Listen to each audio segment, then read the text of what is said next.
Hmm? What do we call drag time story hour? If you want to be a drag queen, great. 18 and up, have at it. Have a party. I might even show up. Whatever. You know what I mean? I'm not going to get dressed up. Adults, not with the kids. This is an enemy from within. This country is falling apart. It's rotting, and we're in big trouble. Saying enemy from within, you know who talked about the enemy from within? My friend Barbara pointed out uh, Abe Lincoln. Abe Lincoln, decades before he became president, he was making a name for himself as a very bright orator and gifted lawyer. He spoke to a group and he laid it out like this. The language is not today's language, all right? It's very, very formal, but listen to this. All the armies of Europe, Asia, and Africa combined, with all the treasure of the earth in their military chest, with a Napoleon for a commander, could not by force take a drink from the Ohio in a trial of 1,000 years. All right, that's a fancy way of saying that if we were invaded, they wouldn't make it to the Ohio River. All right, the biggest, greatest armies in the world, they could not defeat us. We are America. It goes on. At what point then is the approach of danger to be expected?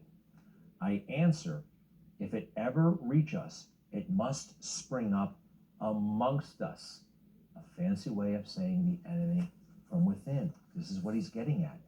It cannot come from abroad. If destruction be our lot, we must ourselves be its author and finisher.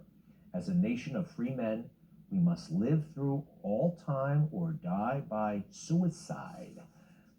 Nation killing itself. And at that point, Lincoln was very, very upset about what he called mobocracy.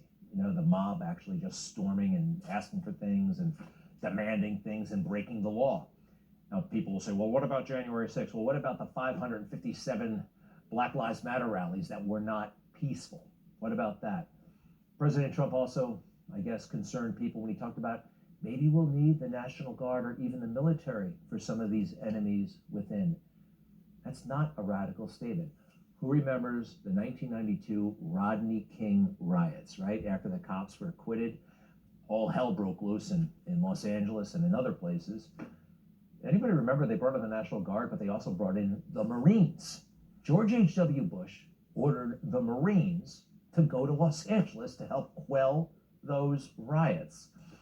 Just because Trump says it, they think it's crazy, but it has roots in our country.